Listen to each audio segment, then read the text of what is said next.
নমস্কাৰ, মই মোৰ সকলো জ্যোতিষ অনুৰাগীক সম্ভাষণ জনাইছোঁ। মই এটা বিশেষ বিষয়ৰ ওপৰত কথা পাতিম। সেইটো হ'ল এই বিবাহৰ ক্ষেত্ৰত, বিশেষকৈ পুৰুষ, আপোনাৰ কুম্ভৰ পুৰুষ আৰু ধনু ৰাশিৰ মহিলাৰ মাজত বৈবাহিক সম্পৰ্ক, এই দুয়োটাৰ মাজত প্ৰেম, ভালপোৱা, দাম্পত্য জীৱন বিশেষকৈ কেনেকুৱা হয়। মোক এজন অনুৰাগীয়ে সুধিছে, বোলে ছাৰ মোৰ এনেকুৱা কেনেকুৱা হ'ব।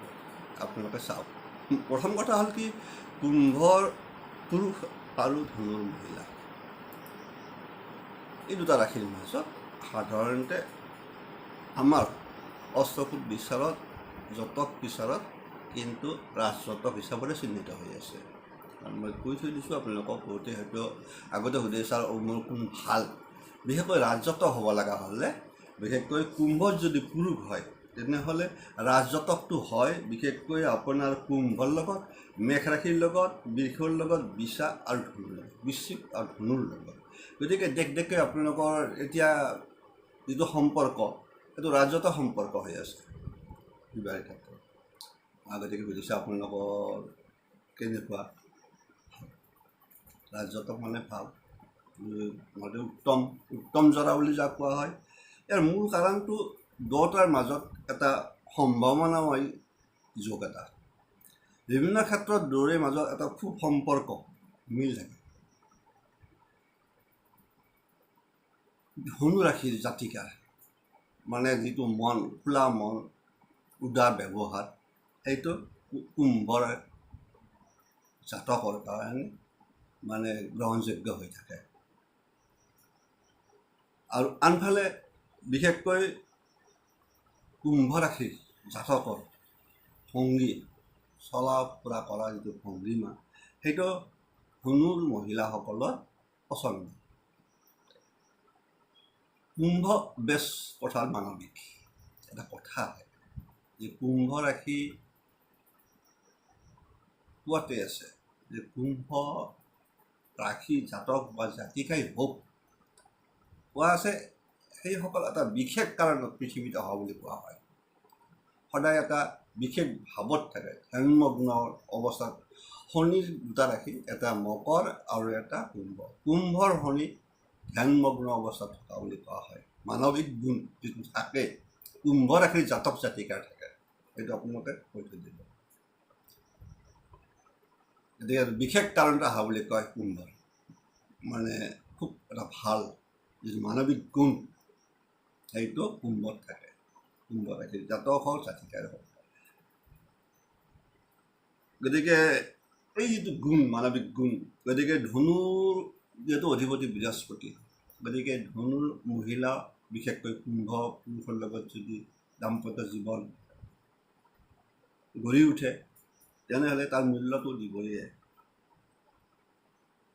তোৰে মাজেদি কথা থাকে, মাজে মাজে এটা দ্বিধা ভাৱ আহি থাকে। কাৰণ কুম্ভ ৰাশিৰ জাতক বিশেষকৈ পুৰুষসকল অকণমান গহীন গম্ভীৰ হয়। মই যে কৈছোঁ ধ্যানমগ্ন অৱস্থা, অলপ গহীন গম্ভীৰ হৈ থাকে। তাৰ ফলত অকণমান আহি যায়, বুজাত অসুবিধা হৈ যায় কেতিয়াবা ধনুৰ মহিলা। সেইকাৰণে প্ৰায় এটা মনত সংকোচ ভাৱ থাকে, কি ভাবি আছে। সেইকাৰণে কৈছোঁ। তথাপিতো আনফালে কেতিয়াবা কোৱা হয় যে কুম্ভৰ বিশেষকৈ পুৰুষক যিটো ধনু ৰাশিৰ মহিলা মানে অকণমান মানে ভাবে যে নিজত কৰি, কাৰণ কথা আছে ধনুৰ মহিলা কি কৈছে যে খোলা মনৰ যিটো আছে সেইটো থাকে না, উদাৰ ব্যৱহাৰ। কিন্তু এইটো গহীন গম্ভীৰ হয় কুম্ভৰ, তাৰ ফলত অকণমান দ্বিধা আহিছে, কেতিয়াবা মনত আহি যায় সংকট। যিয়ে নহওক, তথাপিতো দুয়োৰে মাজত এটা ভাল সম্পৰ্ক থাকি যায়। বিশেষকৈ ধনু মহিলাসকলে কুম্ভ জাতক পুৰুষক যিসকল দাম্পত্য জীৱন গঢ়ি উঠিছে, গতিকে আপোনালোকৰ মাজত পৰস্পৰৰ মাজত এটা খুব ভাল সম্পৰ্কই থাকিল। কোনো ক্ষেত্ৰত যিহেতু কুম্ভৰ পুৰুষে অযুক্তি কাম নকৰে।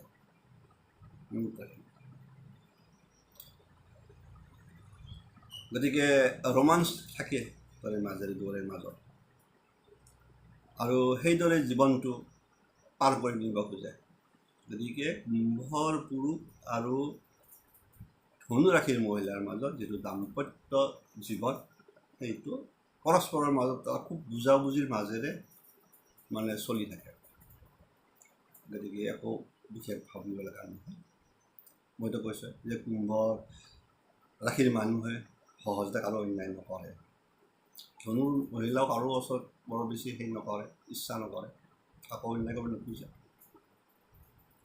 গতিকে দুয়োৰে মাজত সেইকাৰণে খুব এটা ভাল সম্পৰ্ক থাকি যায়, বুজাবুজি থাকি যায়, অকণমান সংকোচ থাকি যায়। এইটোৰ কাৰণে যে বিশেষকৈ ধনু ৰাশিৰ মানে যিটো ৰাশিৰ বৈশিষ্ট্যত কৰি কুম্ভৰ অলপ গহীন গাম্ভীৰ্য বেছি, অকণমান ধাৰ্মিক ভাৱত বেছি কৰিব এৰিছোঁ।